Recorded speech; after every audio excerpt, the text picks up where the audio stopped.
Okay, so we have now come to the fourth chapter, vector spaces and modules, and the first section is elementary basic concepts. So we are going to start with the definition of a vector space. Now, just like groups and rings, vector spaces are also some natural algebraic structures which are studied inside and outside of mathematics. Like groups have their origin in the set of all permutations of a set or one-to-one onto mappings of a set onto itself, and rings have their origin in the system of integers. Vector spaces have their origin in problems that come from physics and geometry, besides many other problems which arise in many other subjects. So let us see the definition of a vector space.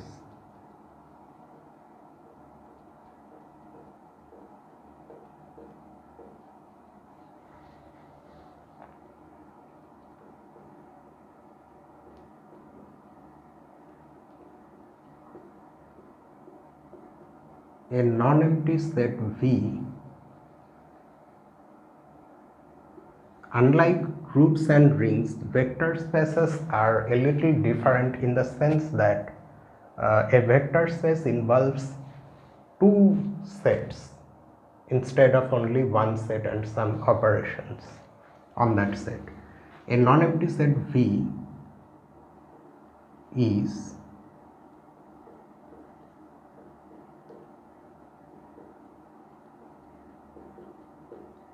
said to be a vector space over a field F. So there are two sets, a non-empty set V and along with that a field F. If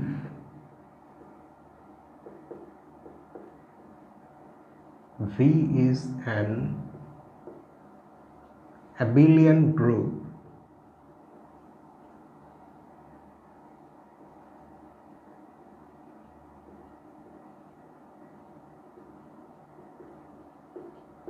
under an operation plus, which we call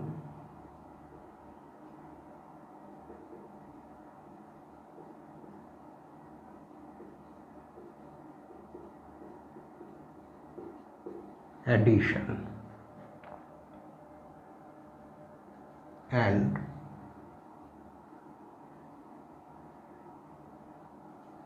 for every element alpha in the field and element V in the set V, there is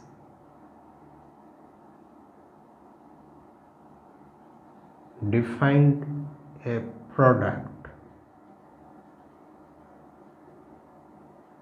of alpha and V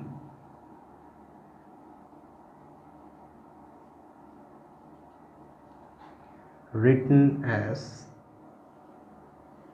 alpha V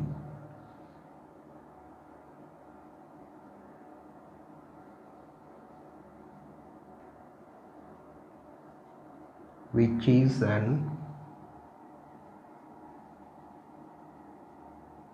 element of V and subject to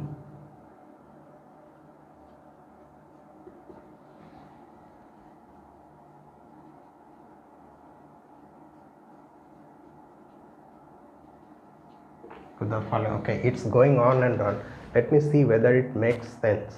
A non-empty set V is said to be a vector space over a field F if V is an abelian group under an operation plus, which we call addition, and for every element alpha in the field and V in V, there is defined a product of alpha and V written as alpha V, which is an element of V and is subject to the following. Okay, now there are some axioms.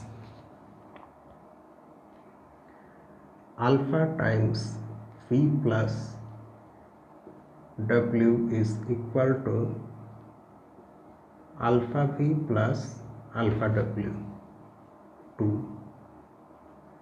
alpha plus beta times v is equal to alpha v plus beta v. 3 alpha times beta times v is equal to alpha beta times v. 4 1v is equal to v.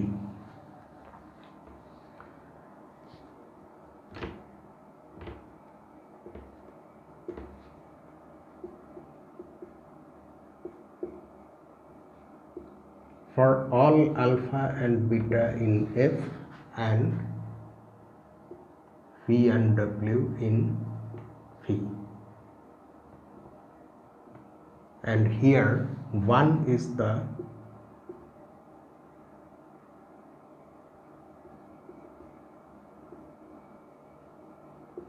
unit element of the field F.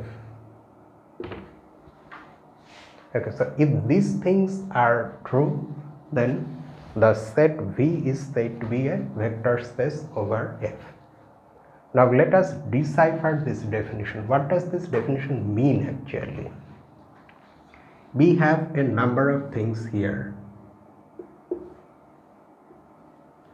A set, a non-empty set V, a field F, an operation which we are calling addition, and another operation which we are not actually denoting by any symbol, but just for the sake of writing, let us for the time being temporarily denote by dot.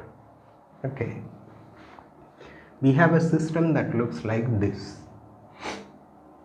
It has 4 components. Now these are the things. V is an abelian group under this operation plus.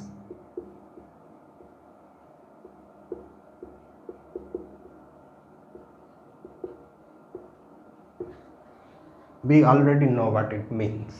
Okay. Additionally, we have a field F and another operation which it looks somewhat strange.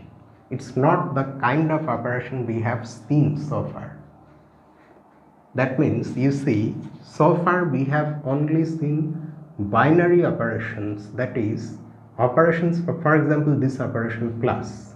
Okay, I should not circle it. This operation plus, which truly strictly speaking is actually, since it's a binary operation, it's a function from V cross V into V. All of our things, in fact we already have inside F an addition and a multiplication. Both of them are functions like that, from F cross F into F. This one however is slightly different. It takes one element of the field and one element from this set and gives us again an element in this set. That is, this is a function that looks like this.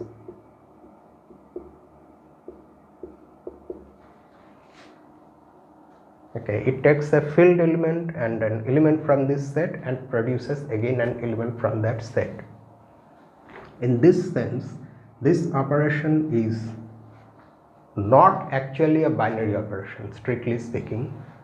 It can be called an operation like a binary operation because it involves 2 things. We take 2 inputs and they give us an output, but strictly speaking it's not a binary operation. It can be called an external operation because it uses elements from outside of V. The field F is also involved. We are not combining just 2 elements of V to give us an element of V. We are combining an element of V with a field element and that gives us an element of V. Okay. Now that is fine. So these are the structure of these operations. Now what are these axioms?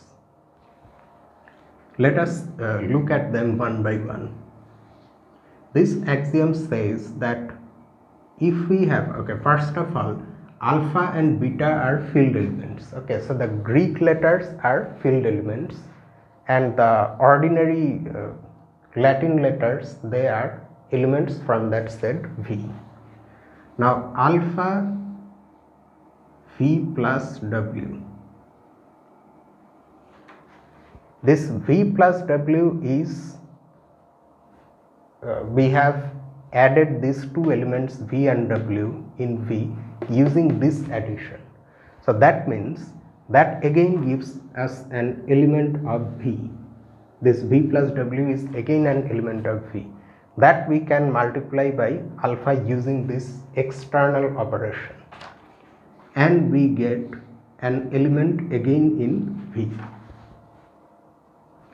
On the other hand, what we can do, we can calculate separately alpha V and alpha W.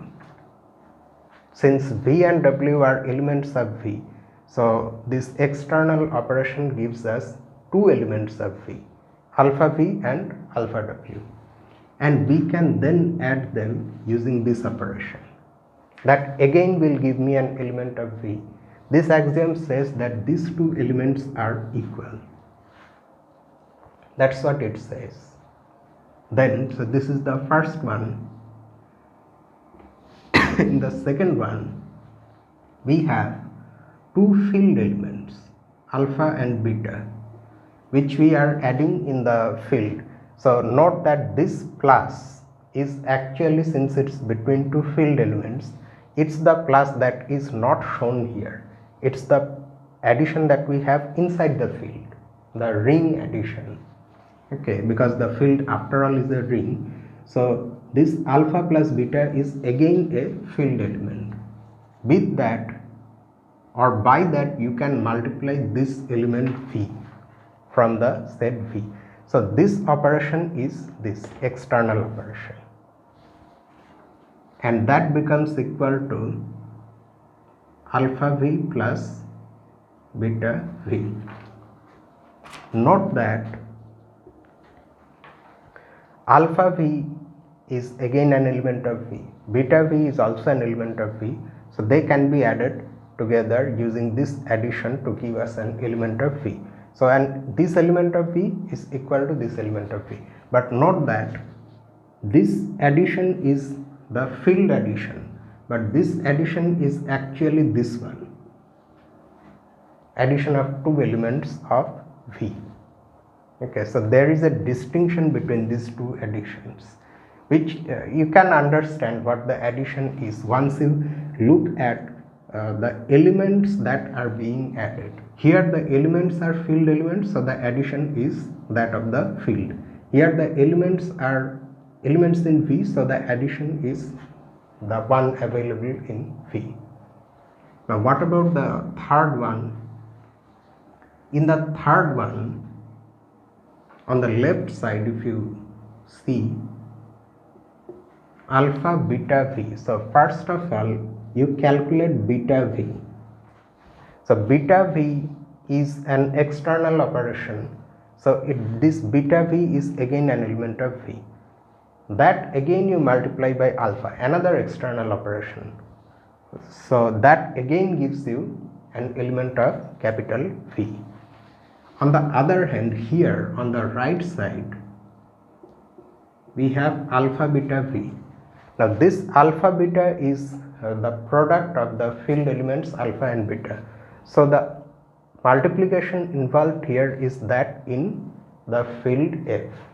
So this is the field element by which you can multiply V to, that will give us again an element of V. These two elements of V again are equal. And the fourth one says that if one takes the unit element from the field and by that one multiplies any element V from our set V, then nothing changes, we get V back. Okay, so these are the interpretations of these things. So this composite object is called a vector space.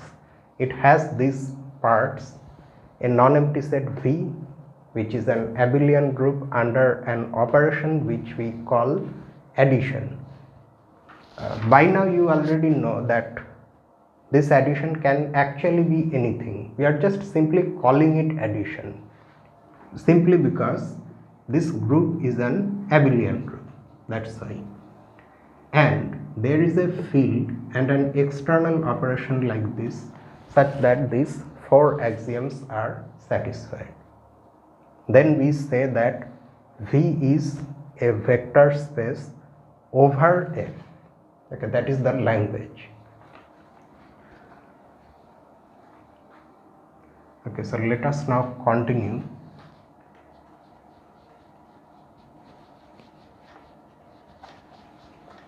We will see a little bit about modules also, not much, only enough so that we can prove an important theorem about the structure of finitely generated modules over Euclidean rings, which will tell us something about the structure of finitely generated abelian groups. So till that only we will see.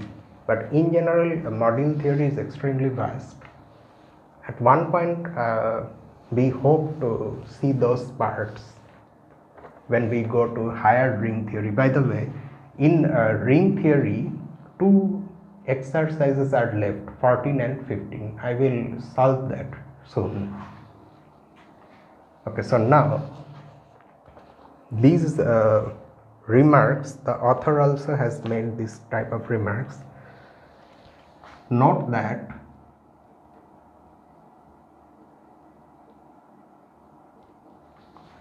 in axiom 1 means this one.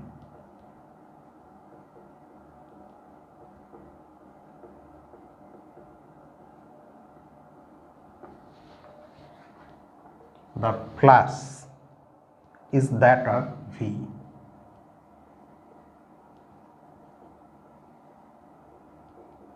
On both sides, the plus we have is that of V, because we are adding elements of V after all on both sides. Whereas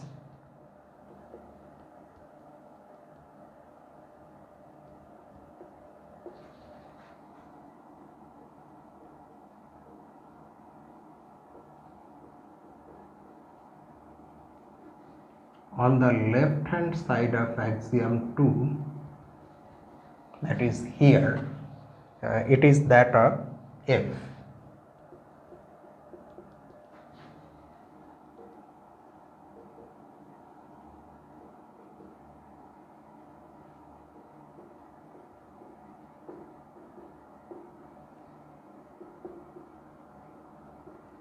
And on the right hand side,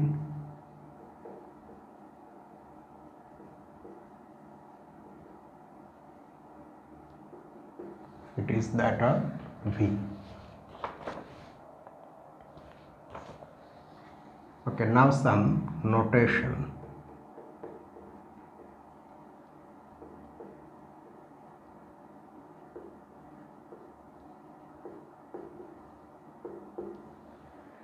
The definition of a vector space at once may look extremely unnatural, but once we start looking at the examples, you will understand how it is natural and why the definition has been formulated in this way. We shall consistently use the following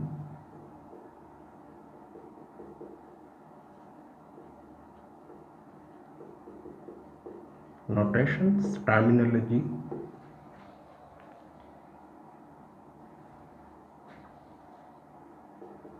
F is always a field.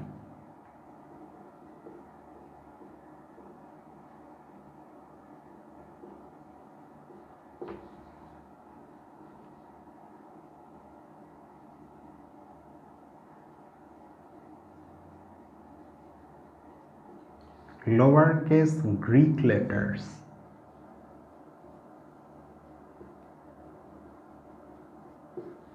will denote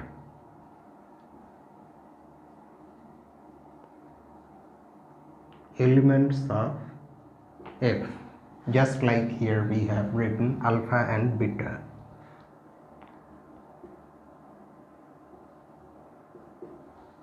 We shall often refer to elements of F as scalars. Whatever F is, because F will change from example to example, whatever F is, its elements will be called scalars in this context.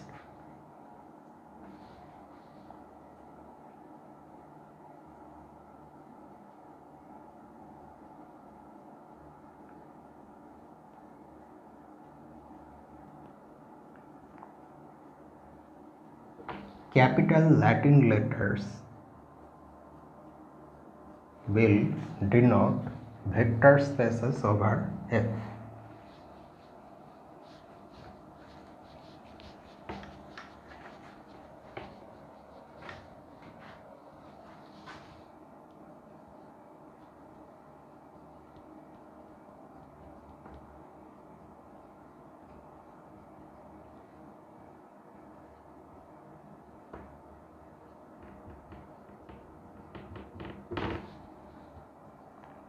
Number 4.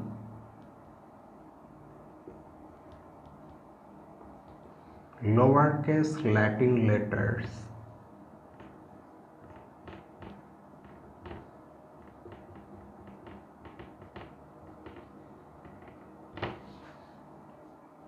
will denote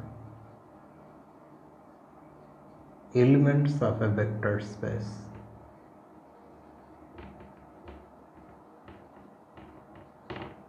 Like V and W, small v, small w, we have taken as elements of the vector space we had in the definition.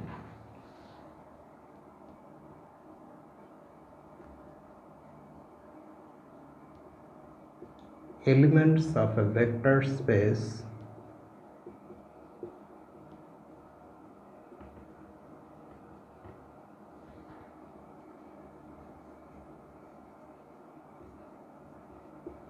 are referred to as vectors.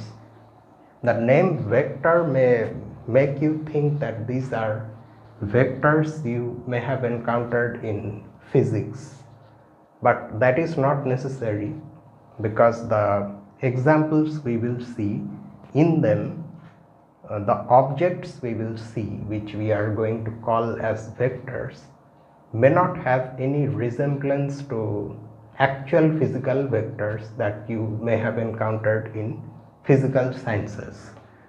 These things are called vectors because they behave like ordinary vectors, in this sense that if you look at these things, you see, now you will understand why these things are called scalars and vectors.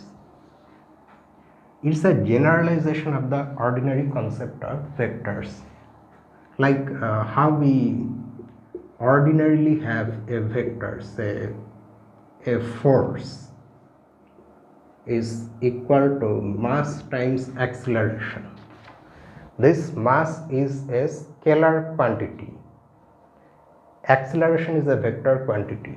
So this product is actually like that external operation, or rather I should say that external operation is like this multiplication by a scalar, and addition of two vectors, ordinary addition of two physical vectors or geometric vectors, corresponds to that addition we have in that abelian group.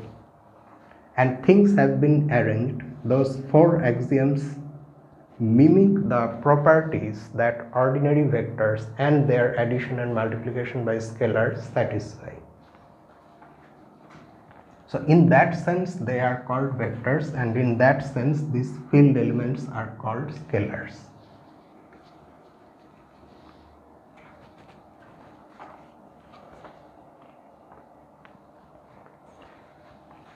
If we ignore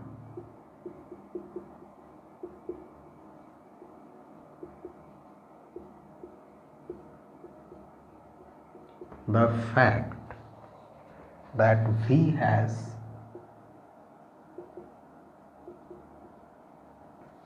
two operations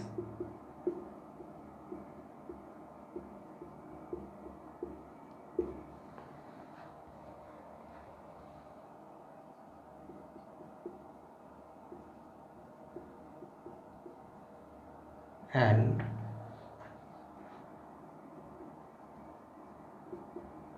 treat it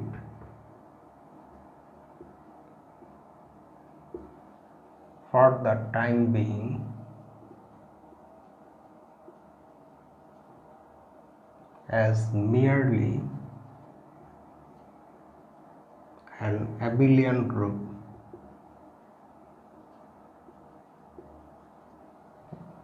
okay, if we do that, then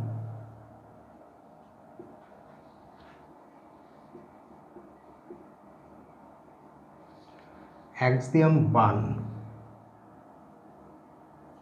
says or states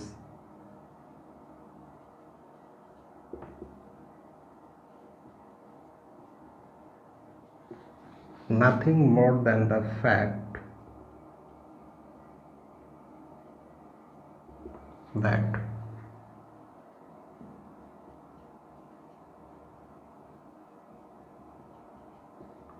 multiplication of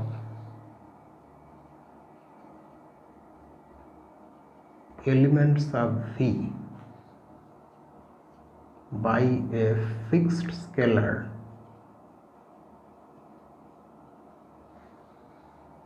alpha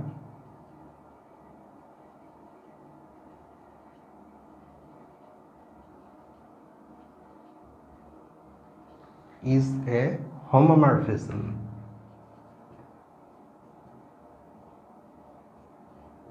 of V into itself.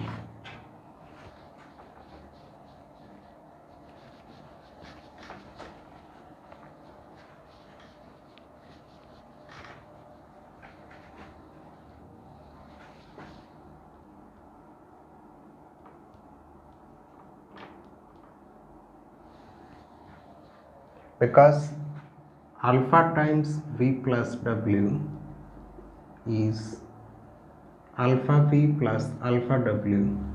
So if you are defining a function f from V into itself, and the function is defined like this: f of V is alpha V, then this axiom, which is axiom 1, simply tells us that this function is a homomorphism of the group V into itself. And note also that ignoring the fact means we are not saying that V does not have two operations. That's not what we are saying. We are just simply choosing to forget the external operation for a while. That leaves us with only the abelian group. You can think of the vector space as an abelian group with something extra, with an external operation such that so and so axioms are satisfied. So always keep in mind that a vector space is actually a group, but with additional structure. And this thing suggests that we could have defined and in fact we can develop the theory of vector spaces as a part of the theory of groups if we generalize the notion of group from a group to a group with operators. In fact, the way we move in algebra, that is the preferred point of view.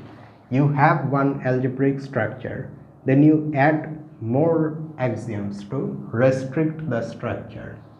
That will make the theory stronger.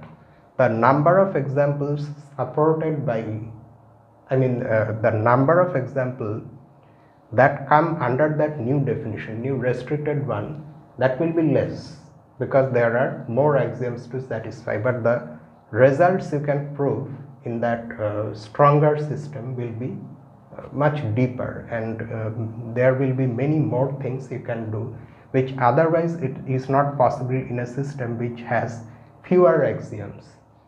That is the preferred way of going forward in algebra. You understand groups, then you define groups with operators, and vector spaces are like that, groups with operators.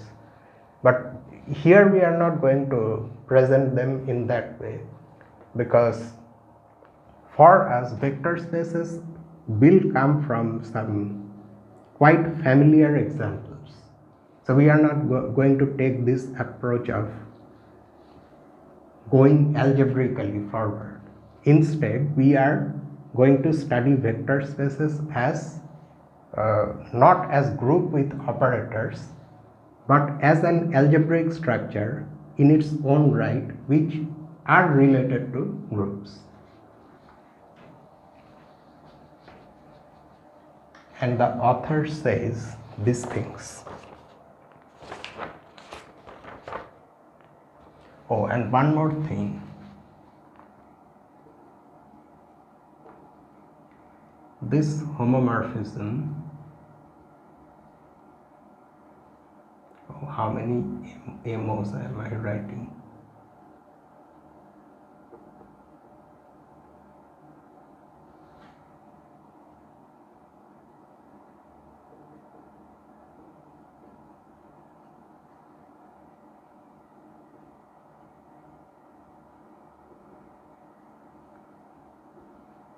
Can be shown to be an isomorphism if alpha is non-zero, or not only an isomorphism but an isomorphism of V onto V actually.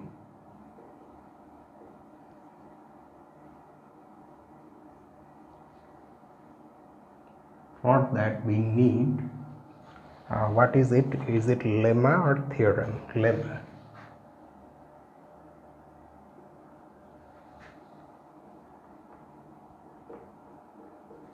It's coming. We haven't seen it yet, but it's coming.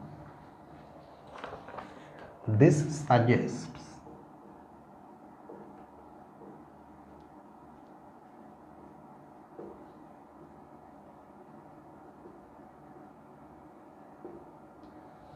that many aspects, not the entire theory,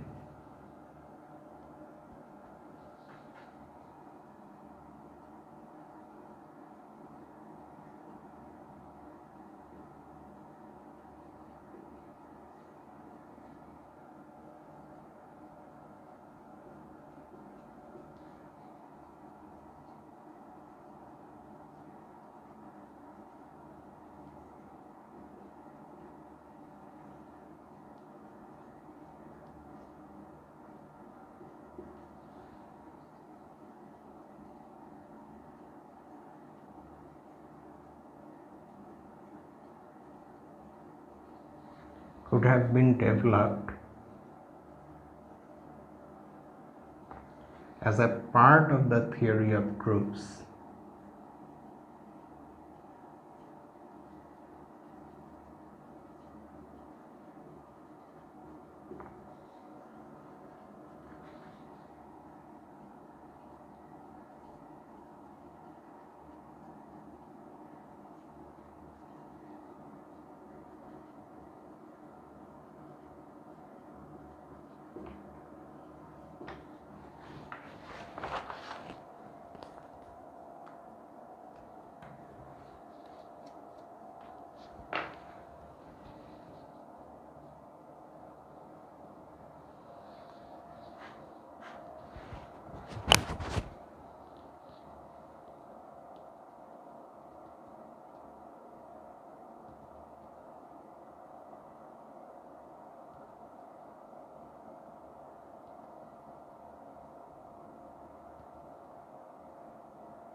had we generalized the notion of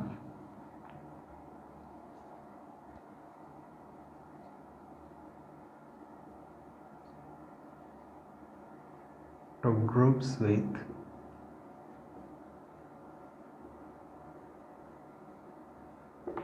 operators, but which of course we are not doing. Why we are not doing, we have already said that. Okay, now let's look at some examples of vector spaces so that the definition becomes justified.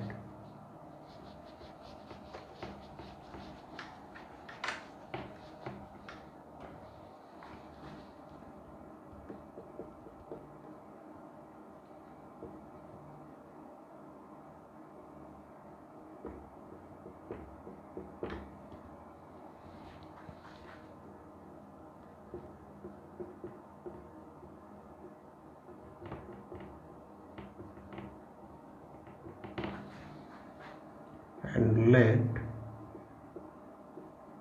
K be a field containing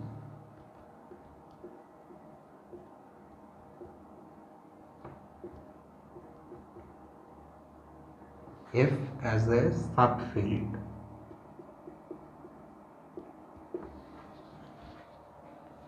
Okay.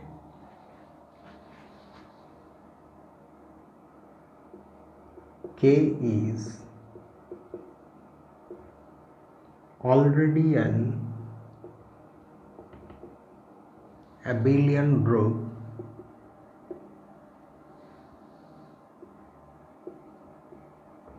under its addition.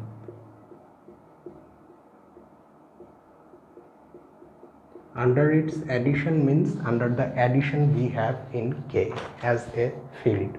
So we already know from the definition of a field that K is an abelian group under the addition it has for any alpha in F and any V in K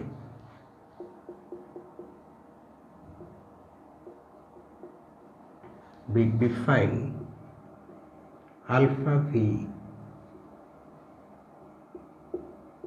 to be the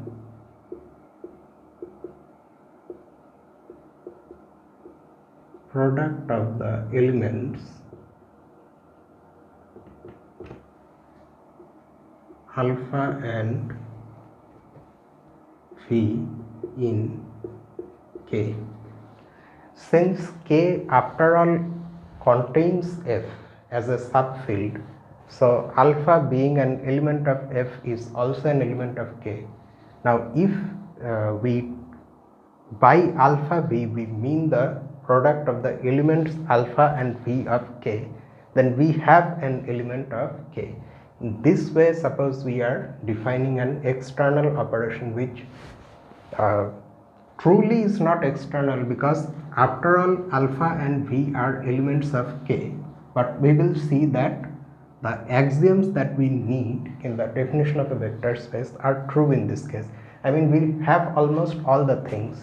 K is an abelian group under an addition, which in this case is the addition in K itself, and for every element in the field F and every V in K, we in fact have a product of these two things, which again is an element of K. Now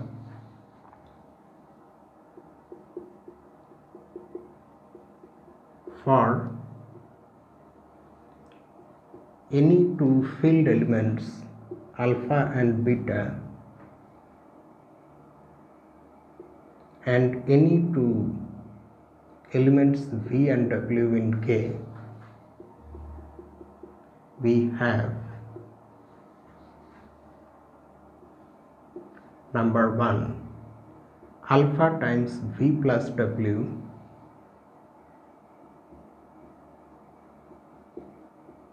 is equal to alpha V plus alpha W. Number 2 alpha plus beta times v is equal to alpha v plus beta v. Why are these two things true? Note that this is true because of the left distributive law we have in the field K. This is true because of the right distributive law we have in K.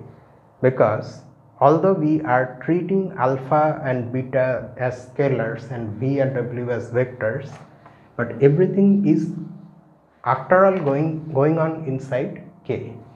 So this comes from the left distributive law, this comes from the right distributive law. Number 3, alpha times beta v is equal to alpha beta v. This is true because multiplication in K as a field or as a ring is associative. That's why this is happening. And the fourth one is simply the fact that 1 is the unit element in K. So that's it. This shows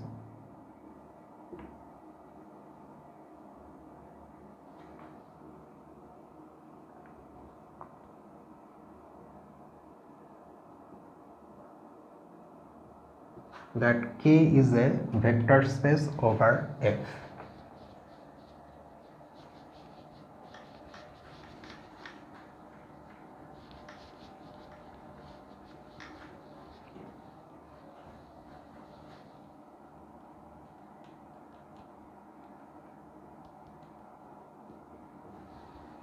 So whenever we treat a field as a vector space over any of its subfield, it means that the addition in that vector space is the addition of the field, and the multiplication by a scalar is simply defined like this, which after all is multiplication inside the field K.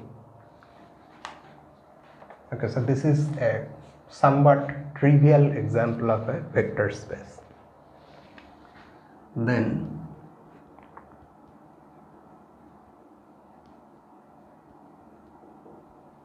example 2, let F be any field. Okay, I don't really understand this thing of Herstein. He said in the after the definition that F will always be a field, then what is the need to again and again write that F is a field? Anyway, let F be any field. Let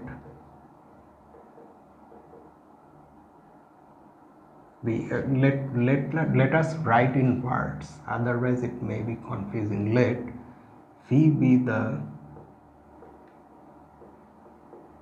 set of all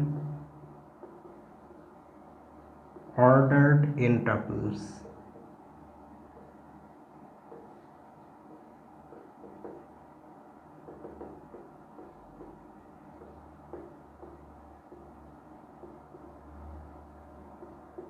of elements of F. Ordered set of n elements of F.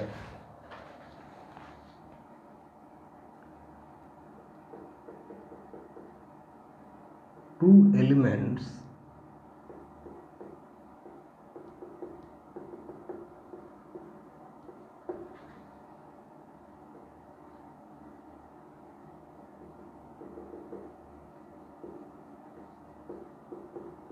in V are declared equal, that is, they are defined to be equal if the corresponding components are equal for all I lying between 1 and n.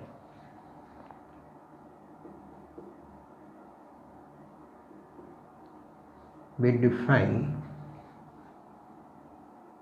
one addition and an external operation, multiplication by a scalar, so that we can turn V into a vector space over F. The addition is, both of them are simple actually. Everything is done component wise.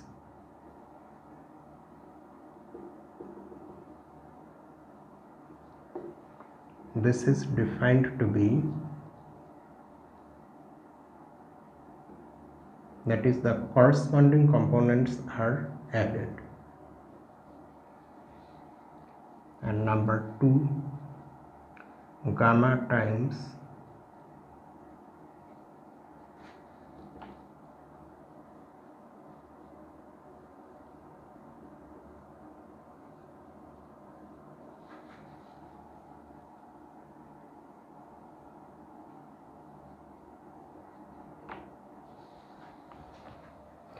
in this context, although it's understood, but still n is a positive integer.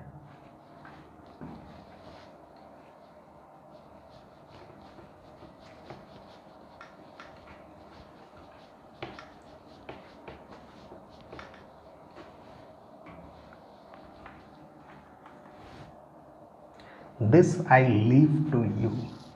Your job is to show that under these two operations, phi is a vector space over F. So you have a number of things to show. First, you have to show that under this addition, phi is an abelian group. That is one thing. Then you show that those 4 axioms are true with the appropriate elements in this context. One can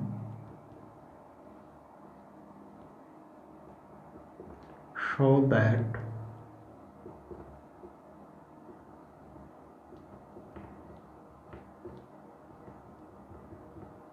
under these 2 operations,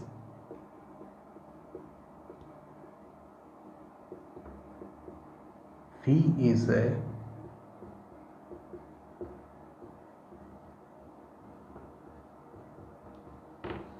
vector space over F.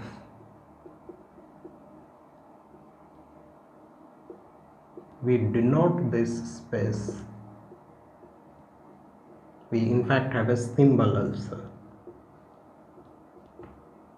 by this symbol, F superscript n, n within round brackets.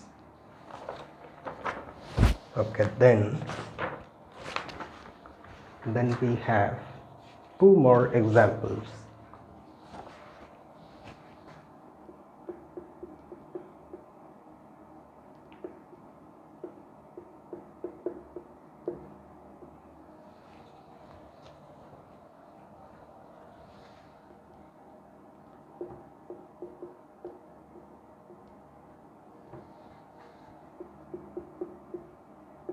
Let F be any field and fx. By now we know well what fx is. We have done many things in fx in our ring theory videos. And fx be the set of all. We choose to not say it's a ring because we don't have anything to do with rings now. And moreover, we don't need the ring structure of fx here. Be the set of all. That's why we are saying set.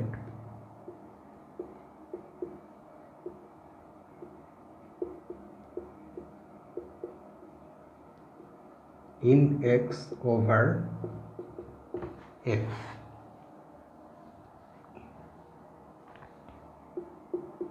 For fx and gx. Oh, this is not enough, no? Okay, let me just write the way I want to write and then we will see. For fx and gx belonging to fx, we define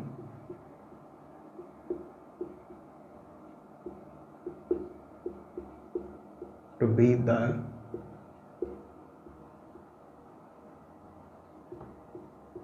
sum of the polynomials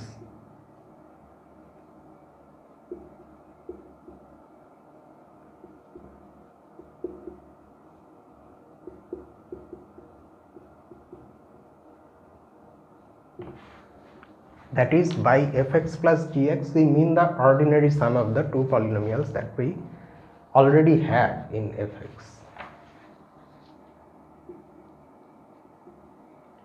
For a field element alpha and say hx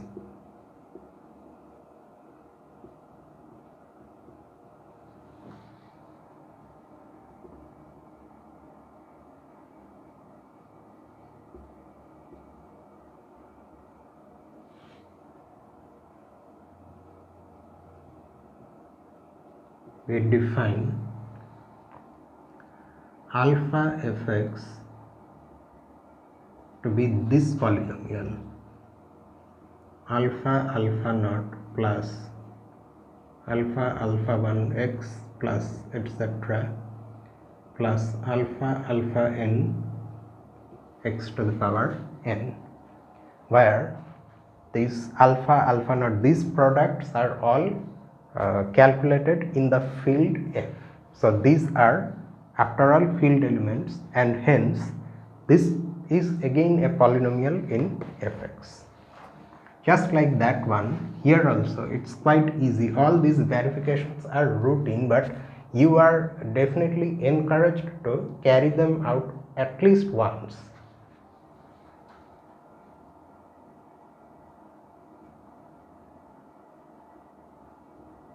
One can verify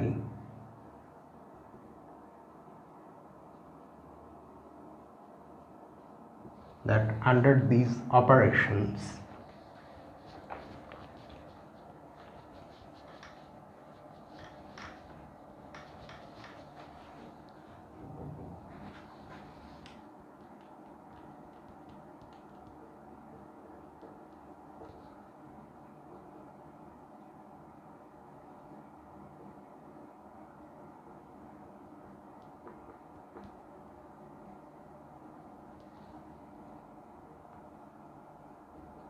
is a vector space over F, space of polynomials. Then example 4, which comes from this example actually. Let V be the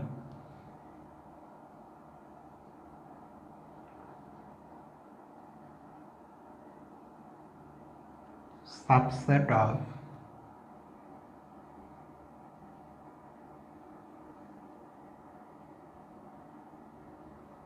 all polynomials in fx of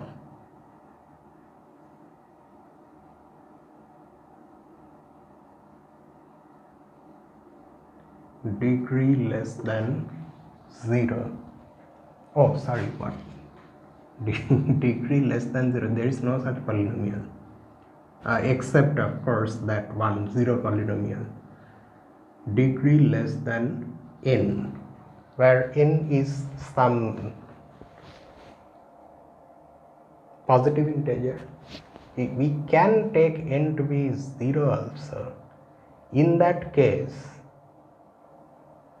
V will consist of only the 0 polynomial. Now there is some confusion regarding this condition.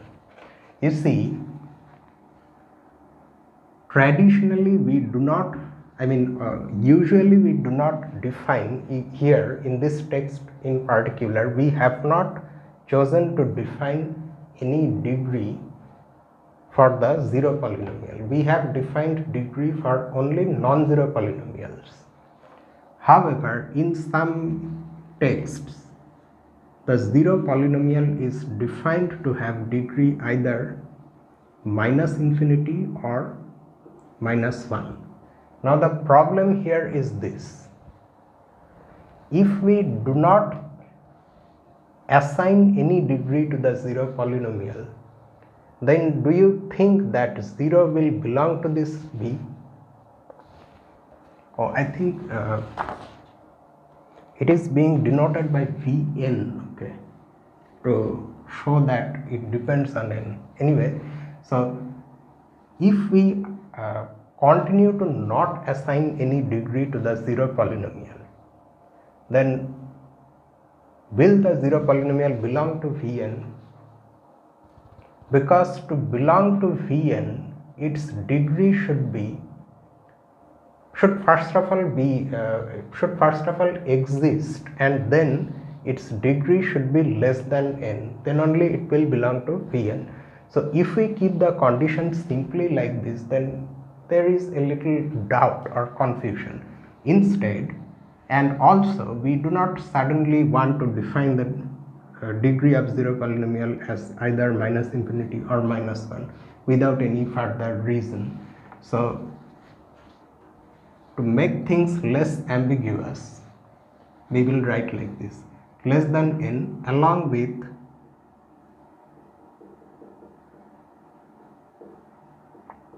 the zero polynomial.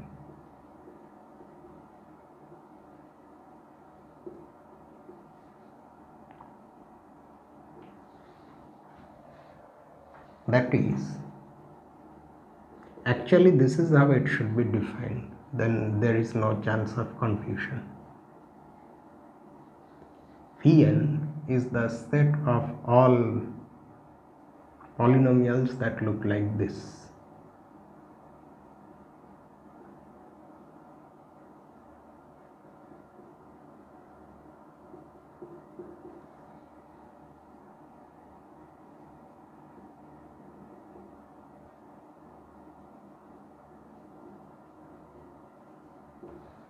In this set, we do have the zero polynomial, namely when all the alpha i's are 0, and we don't even have to mention anything about degree. Okay.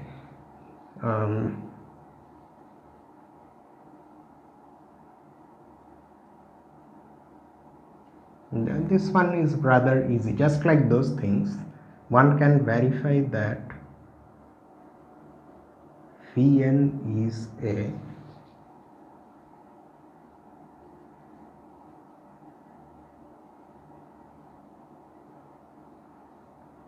vector space over F.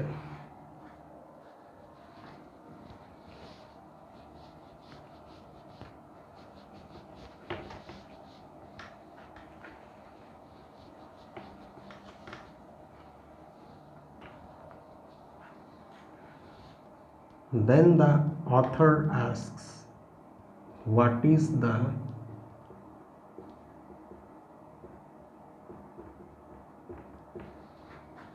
relation between Vn and Fn?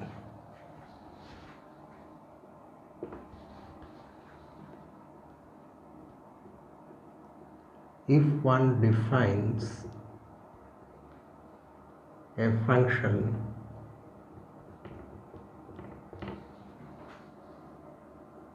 f from Vn into Fn by this,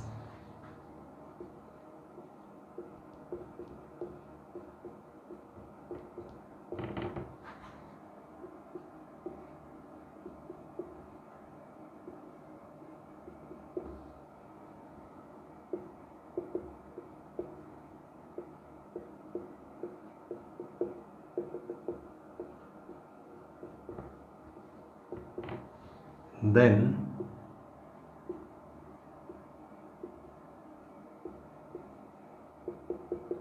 one can show. note that the elements in Vn are polynomials that look like this, and this is an n tuple because we have starting from 0 to n minus 1 we have n number of components which are field elements coming from F. Then one can show, once we define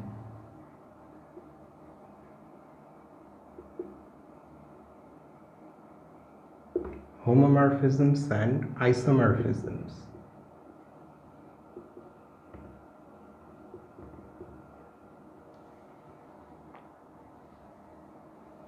isomorphisms in the context of vector spaces.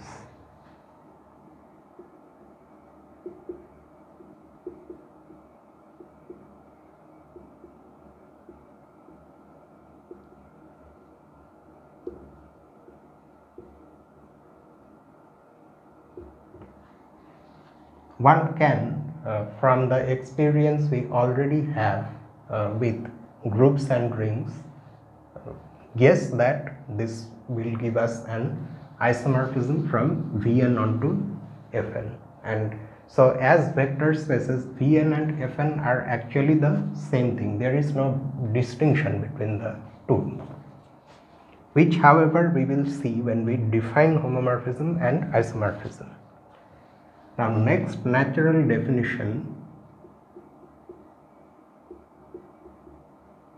is that of a subspace. Just like in groups we have subgroups, for rings we have subrings, for vector spaces we have subspace.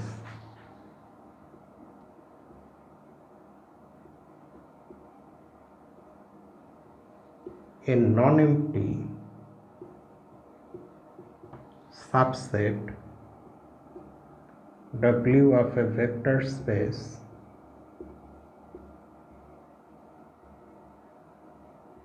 V over F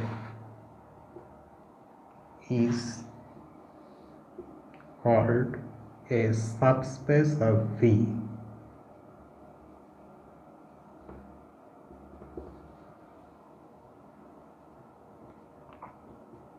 if W is itself a vector space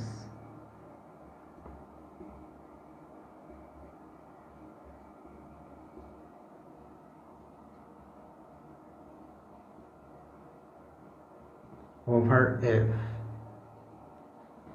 under the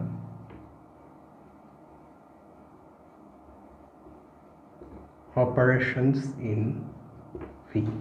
What does it mean actually? You see,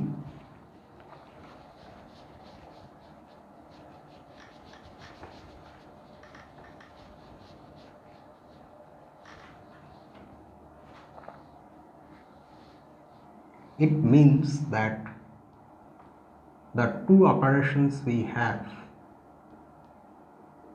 on V, this addition which makes V an abelian group, and the external operation, they can be restricted on W in this way.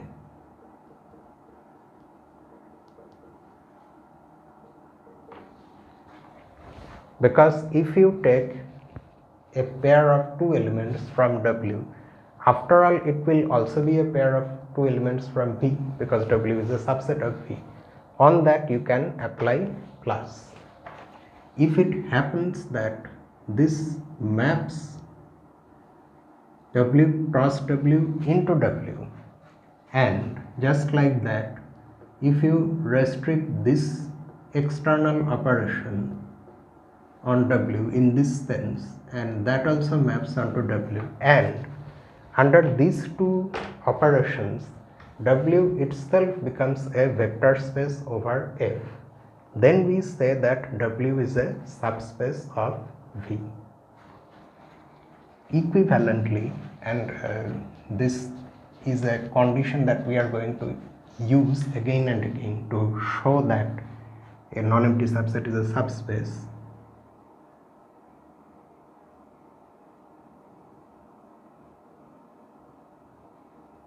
equivalently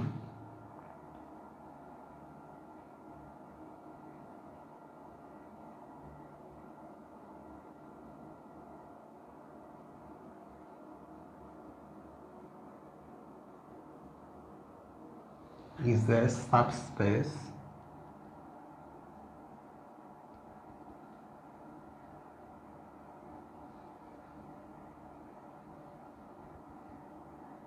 if alpha 1 p plus alpha 2 w belongs to w for all alpha 1 and alpha 2 in F and V and W in W. Why? Actually, you have to prove this. Let me show you roughly how to show that this is one necessary and sufficient condition to show that W is a subspace of V. First, assume that W is a subspace of V. Then, if you choose alpha 1 and alpha 2 from F and V and W from W, then alpha 1 V and alpha 2 W must belong to W because W is a subspace. So if you perform that external operation, multiplication by scalar, then you will again get elements in W because of closure property. And then again, since W is a subspace, so if you add these two vectors in W, the sum will again be in W. So that's how you get this condition. Now conversely, suppose W is a non-empty subset which satisfies these conditions. You need to prove that W is a subspace of V. Okay.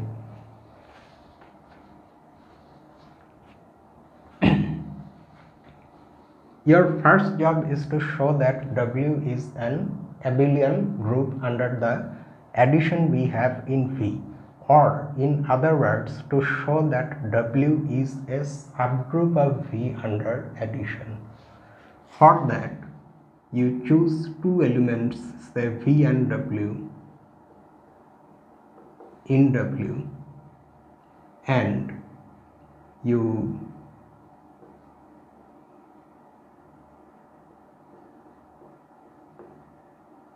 then, because this condition is given, this will belong to W. Now in lemma 411, which we haven't proved yet, we will prove that this becomes equal to V minus W, so that this difference is now in W, and hence W is a subgroup of V under addition, which means that W is after all a group under the addition we have in V, when that addition is restricted to W. And because the addition is commutative, because V is an abelian group under that addition, this is also an abelian group. Next, you choose a scalar alpha in F and a vector V in W. Then alpha V plus 0, you can take again V, is in W from our given, because now this is the only condition we are given, or this means alpha V is in W. So we have got an external operation in W. Now what about the four axioms? Note that the four axioms actually say what? Let me just write them once more. Alpha times V plus W is alpha V plus alpha W. Alpha plus beta times V is alpha V plus beta V. Alpha times beta W is alpha beta times V is alpha beta times V, and 1v is equal to v. For what? For all alpha and beta belonging to f and v and w belonging to v. These things are true for all scalars and all vectors in V. In particular, if instead of choosing the vectors from V, you decide to choose them from W, from the smaller subgroup or from the smaller subset, then also these conditions are going to be true. So the other four axioms are also true, and that is why W is a subspace of V. So if W is a subspace of V, then this condition is true, and conversely, if this condition is true, then W is a subspace of V. This part, however, is a little long, and it also needs this thing which we haven't proved yet. We will now prove. That's why I think the author has not given a proof immediately. But you can now see how to prove. Once you have that lemma 411, which allows you to say that V minus W is actually equal to this, then automatically you have proved that this is an equivalent condition for a non-empty subset of a vector space to be a subspace. This is something we will use again and again.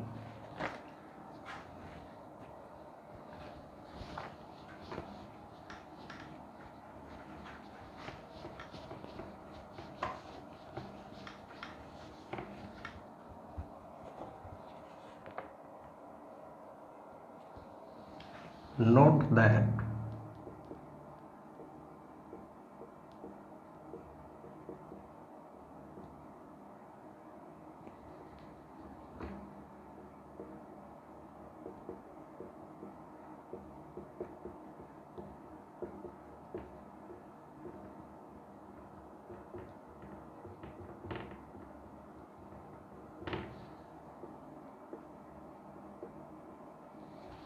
the vector space in example 414, that is that Vn is a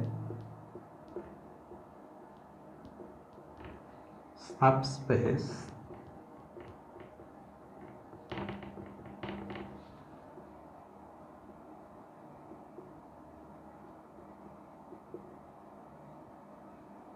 of the vector space in example 413. Vn is a subspace of fx, the polynomial space. And we will see additional examples of vector spaces and subspaces at the end of this section where we have the exercises. Okay.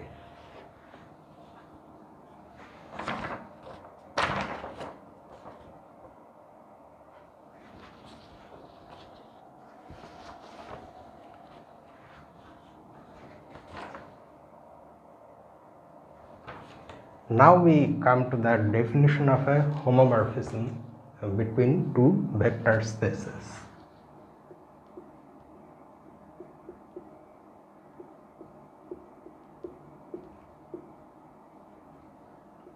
Let U and V be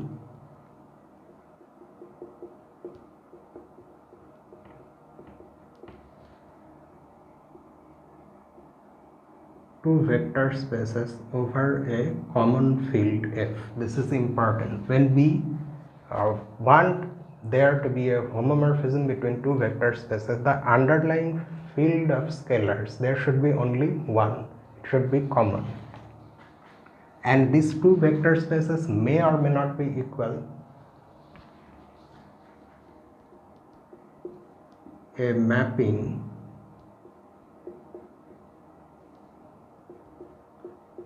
T from U into V is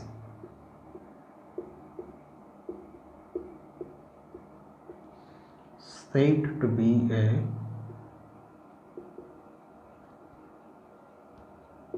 homomorphism if number 1 u1 plus u2 t. Here the author has again decided to write mappings to the right of the argument, so we are also going to follow that.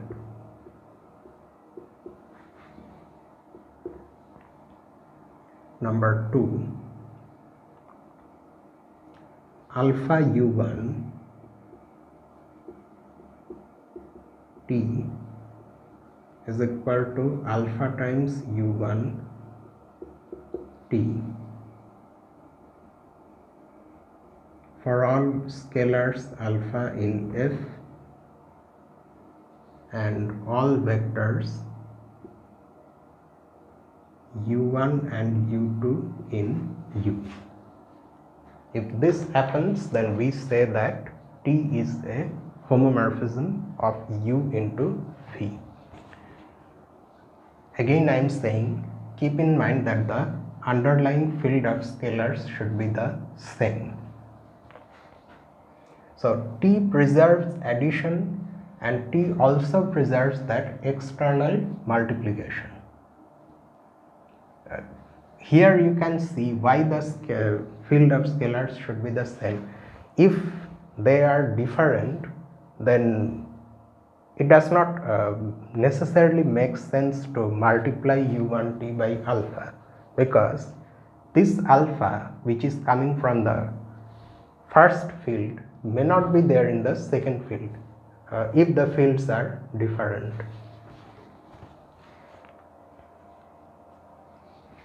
As in our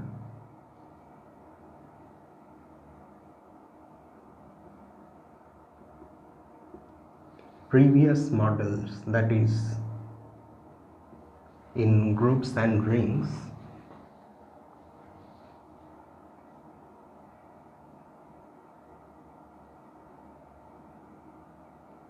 a homomorphism is a mapping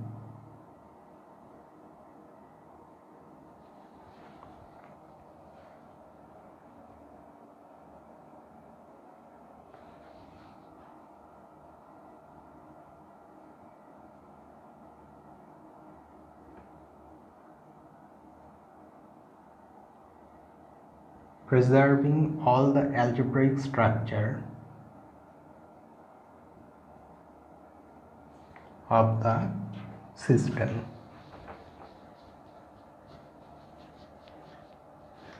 Note how this definition is like the definition of homomorphism between two rings and between two groups.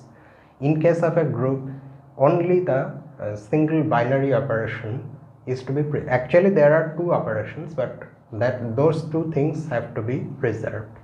In case of rings, both addition and multiplication have to be preserved.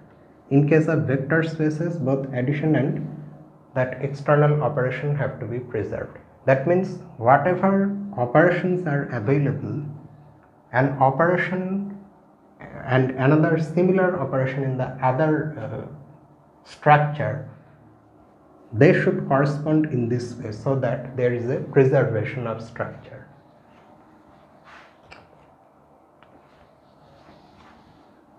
If in addition to these things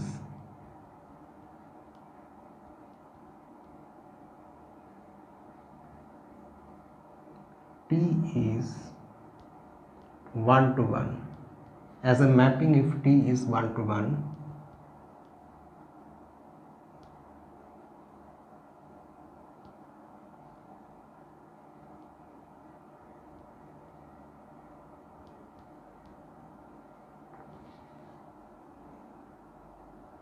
we say that T is an isomorphism.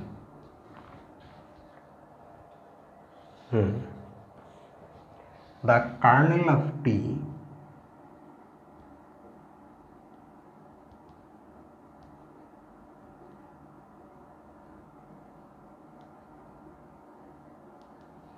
is defined to be this set. It's the same like the kernel of a ring homomorphism. to be the set of all vectors in the domain space U which are mapped onto the zero element of the codomain space, where 0 is the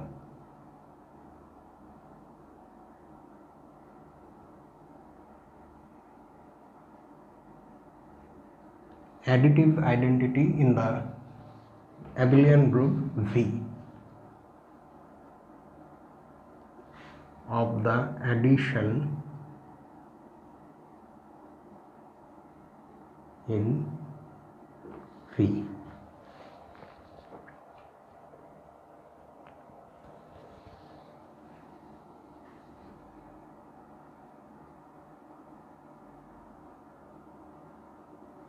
B now. Okay, so now observe one thing. Note that this axiom 1 in the definition of a homomorphism, it is just simply saying that as abelian groups, T is a group homomorphism from U into V. That's what this one says. And the kernel of this group homomorphism is actually according to our definition, the kernel of this vector space homomorphism. Okay, so we first observe this. For this, we don't have to prove anything. We have all the things with us. We just need to recognize the things properly. Note that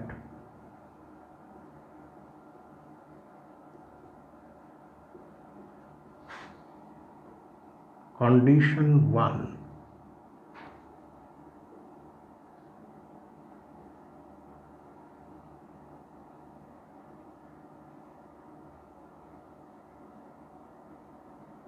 in this above definition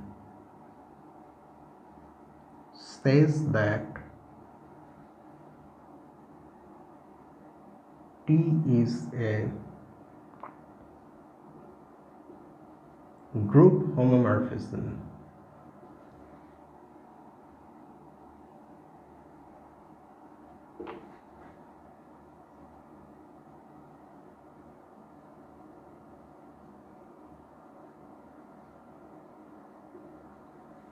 of the abelian group U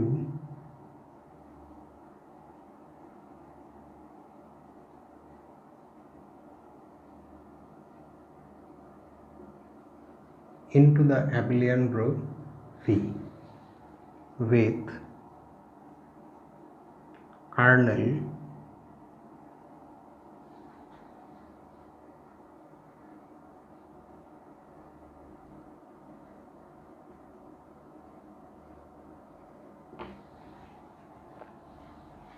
so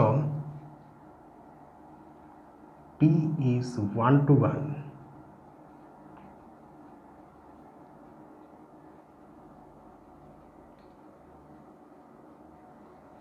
if and only if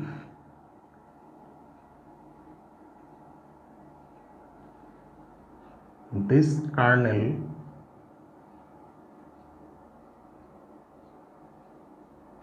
is the trivial subgroup consisting of only the zero element of U. There is a difference between this 0 and this 0. Okay, this is the 0 in V because of this equation. Ut is an element of V because T maps U into V and this small u is coming from U. So to make sense of this equation, this 0 is the 0 element in V, the 0 vector in V, or the additive identity in the abelian group V. This, however, is the additive identity in the abelian group U. So we are coming to this conclusion from group theory. That's all. So that is one thing. Another thing is that just like the kernel of a group homomorphism is a subgroup of the domain group. The kernel of a ring homomorphism is an ideal of the domain ring. We are now going to show that the kernel of a vector space homomorphism is a subspace of the domain space. Next,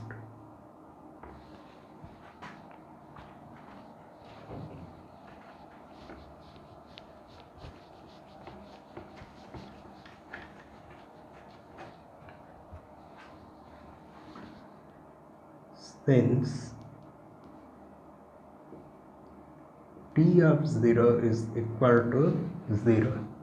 What does it mean? This 0 is the 0 in U and this 0 is the 0 in V, and we are getting this, that is also coming from group theory, because this is the identity element in U and that is the identity element in V, and T is after all a group homomorphism. Besides being a vector space homomorphism, it is a group homomorphism. So since this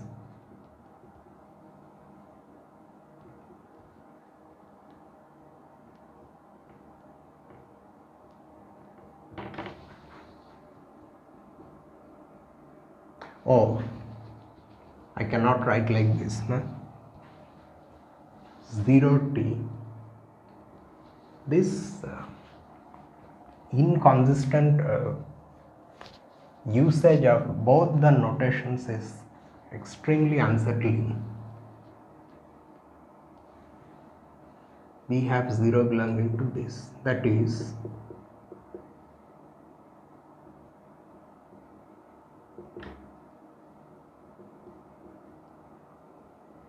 this is a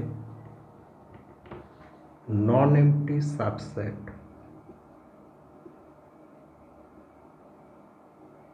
of U.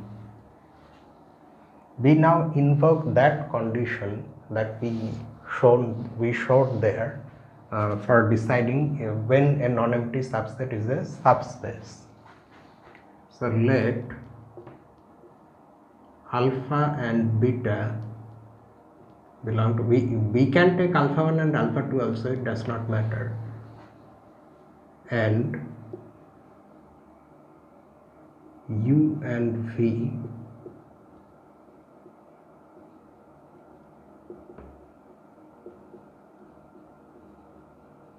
belonging to this. Then since U and V belong to the kernel, so ut and vt both will be the 0 element of V. Hence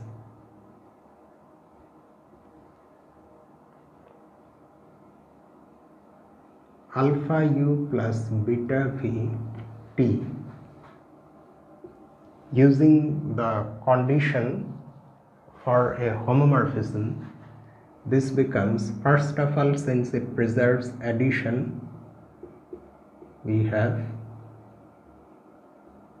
this, and then it preserves that multiplication by a scalar, so we have this.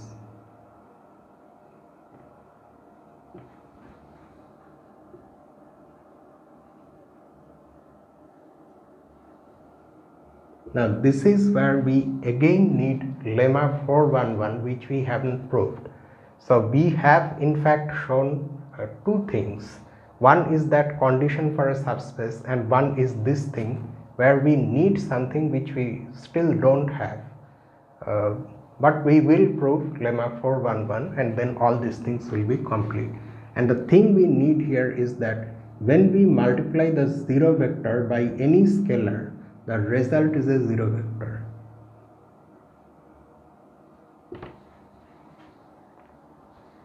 So here I am again going to write C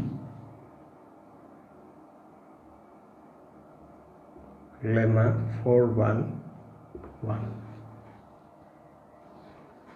Thus, or this implies alpha u plus beta v also belongs to the kernel.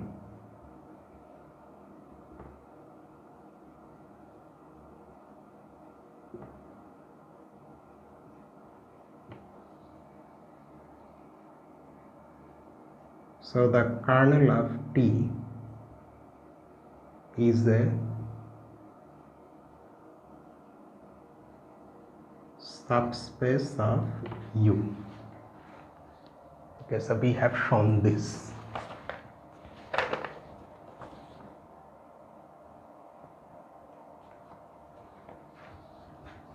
Now some words about homomorphisms or collections of homomorphisms.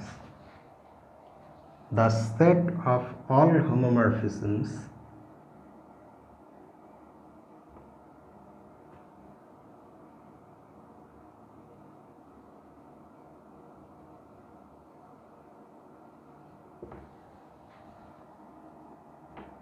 of U into V, where in this context of course U and V are vector spaces over a common field F, is denoted by this symbol HOM U comma V, hom U comma V.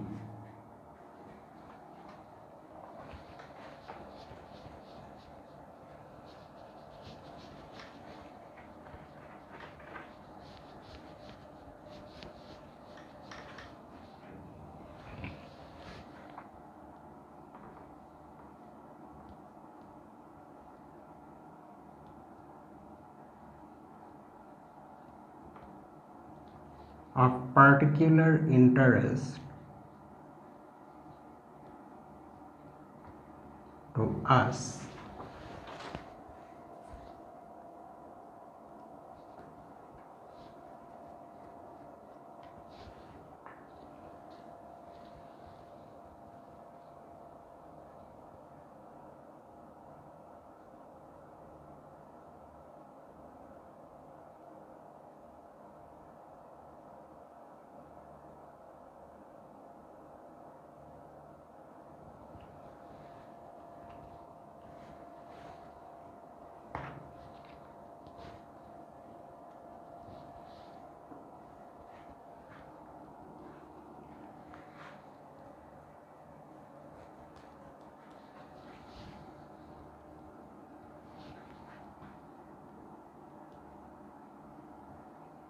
are the cases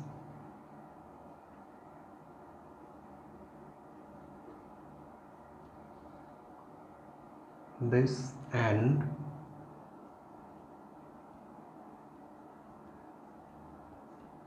this. What is the meaning of this? You see, if you go back to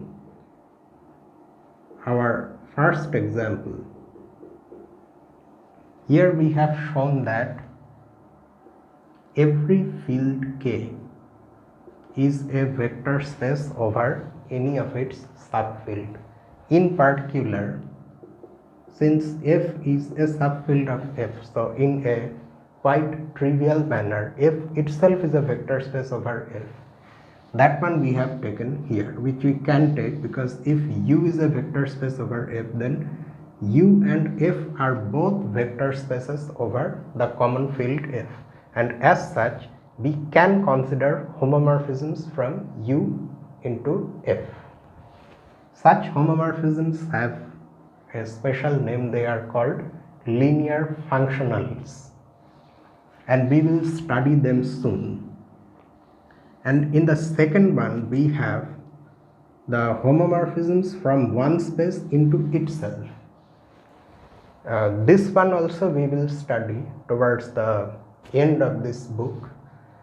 One can show that this, just like the general one, I mean, we have not in fact mentioned, one can show that the collection of all homomorphisms from U into V is itself a vector space under some operations over that same field F, which is the common field of U and V.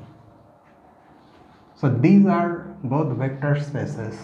This one additionally can be shown to be a ring. It's called the ring of linear transformations or linear operators on U.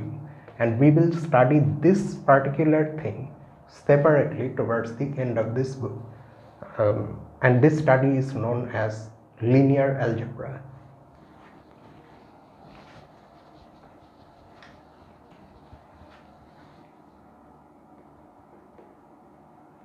We will study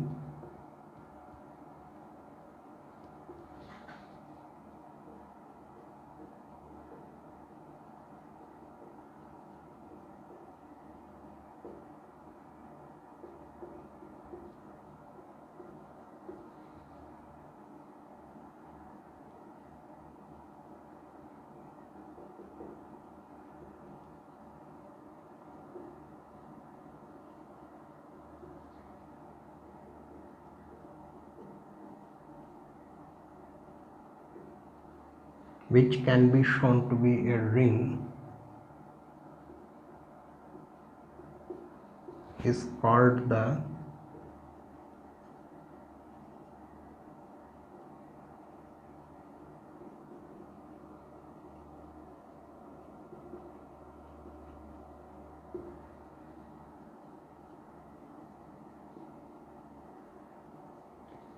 on U. It is this ring is related to the ring of matrices or algebra of matrices. This also is an algebra. Just like groups, rings and vector spaces, there is another algebraic structure whose name itself is algebra or linear algebra. We will see those things when we encounter this properly. Okay, now we finally come to lemma 411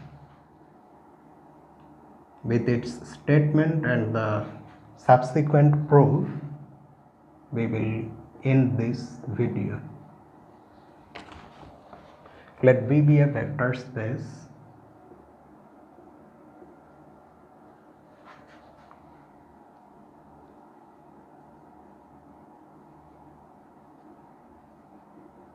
over F.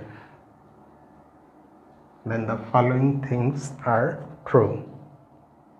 So this lemma is somewhat like that lemma in ring theory, where we have some very basic things true. For example, if you multiply any element of a ring by the zero element, you get 0.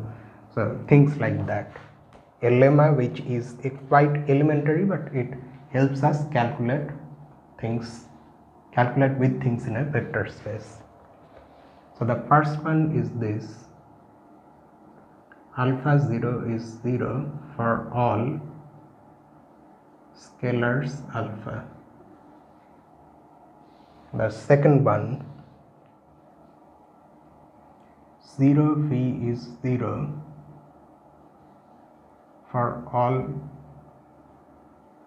vectors v, where clearly this 0 is the 0 scalar and this 0 is the 0 vector.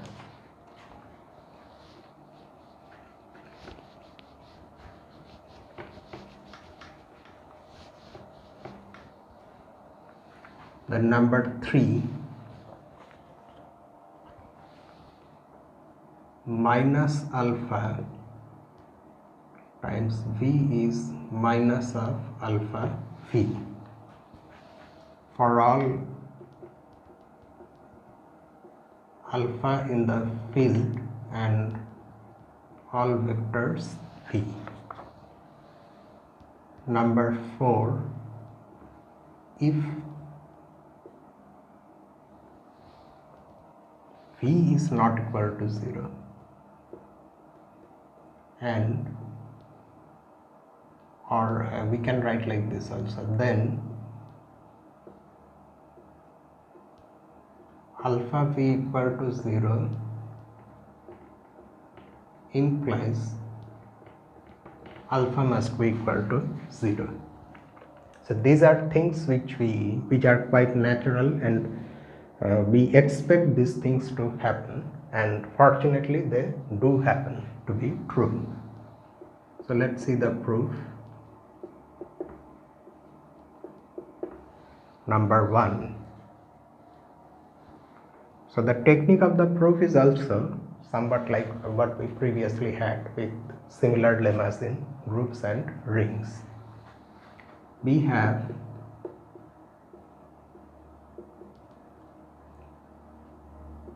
alpha 0 is equal to 0 can be written as 0 plus 0. So by axiom 1 we have this.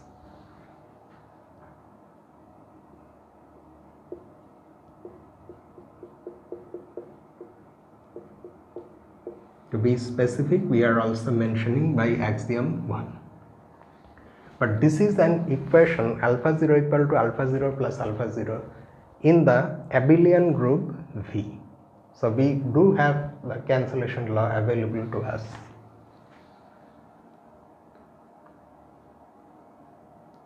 Using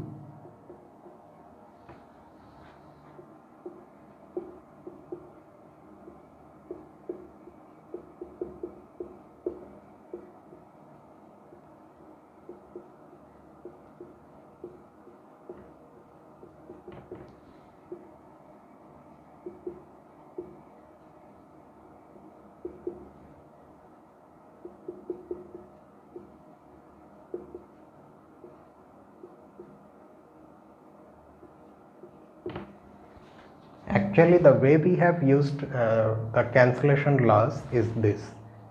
Alpha 0 is 0 plus alpha 0. So you cancel alpha 0 from both sides to get this, which is basically this. Number 2, 0v is equal to 0k.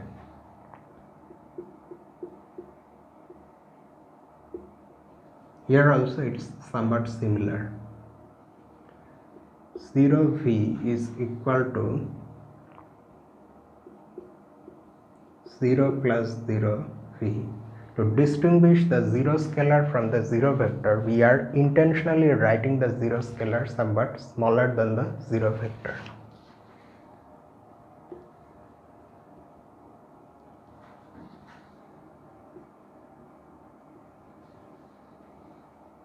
Again,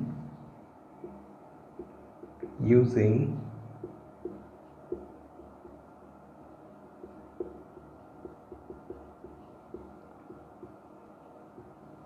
the cancellation laws in the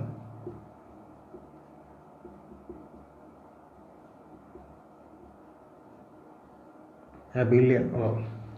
See, the moment we write group, if our mind is on autopilot, then we write G or H. Is an abelian group V. We have 0 equal to 0 V. Number 3. Oh, here we forgot to mention, similarly by axiom 2. This step is coming from axiom 2. Okay, then in number 3 we have this. By excuse me, by part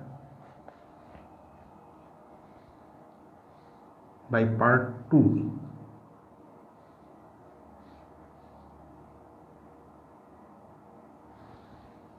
should we do it at once or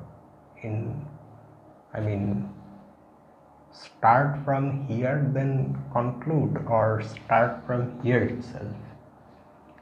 Let us start from here.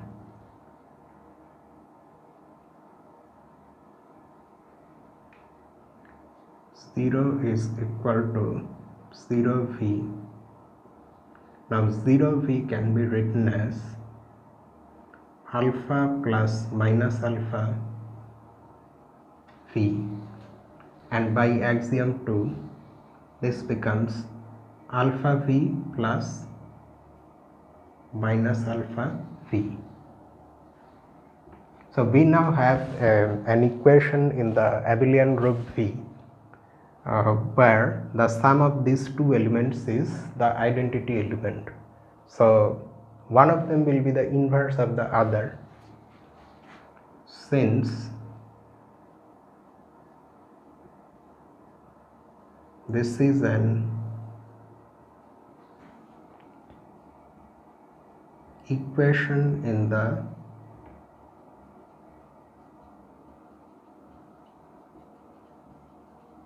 abelian group V. We have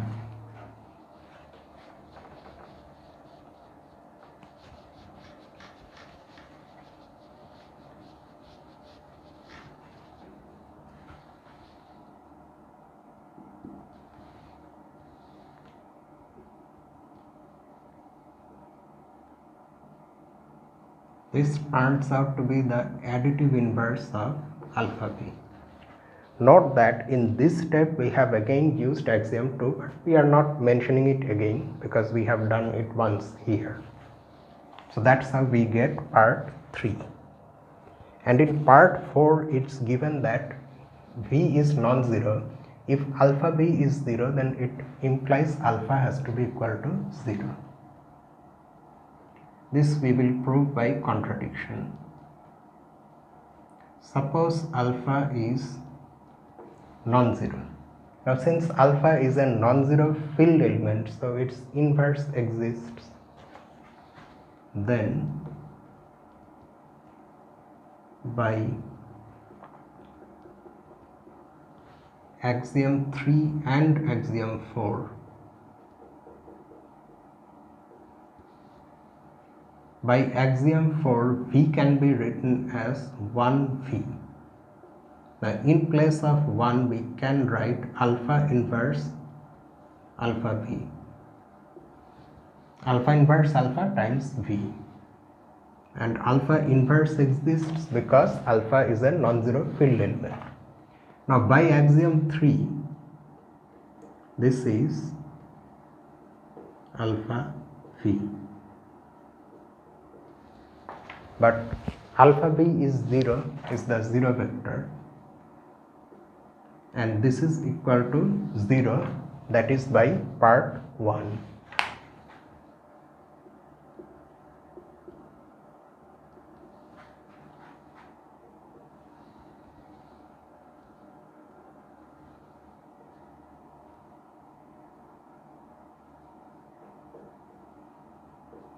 This contradicts our hypothesis.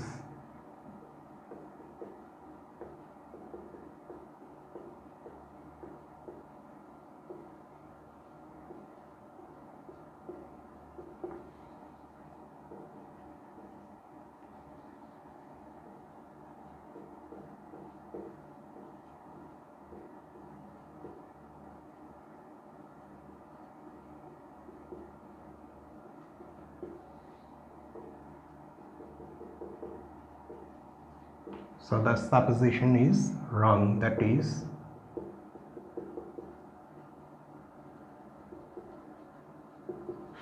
we must have alpha equal to 0. This completes the proof.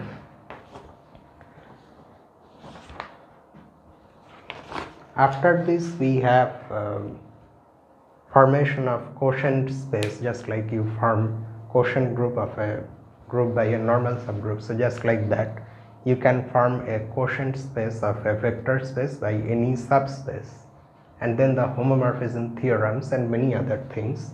So that we will do in the next video. But one more thing is that in the next video, instead of continuing vector space theory, we will start field theory, field extensions, and like this back and forth. I mean, alternatively we will do vector space and fields on Mondays.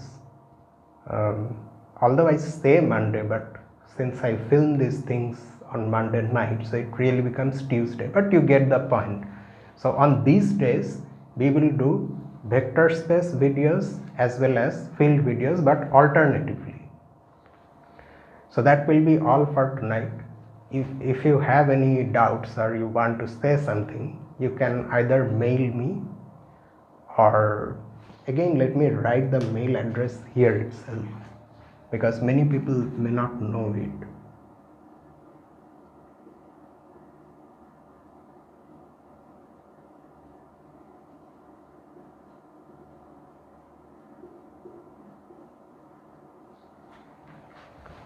Or you can write in the comment section also below.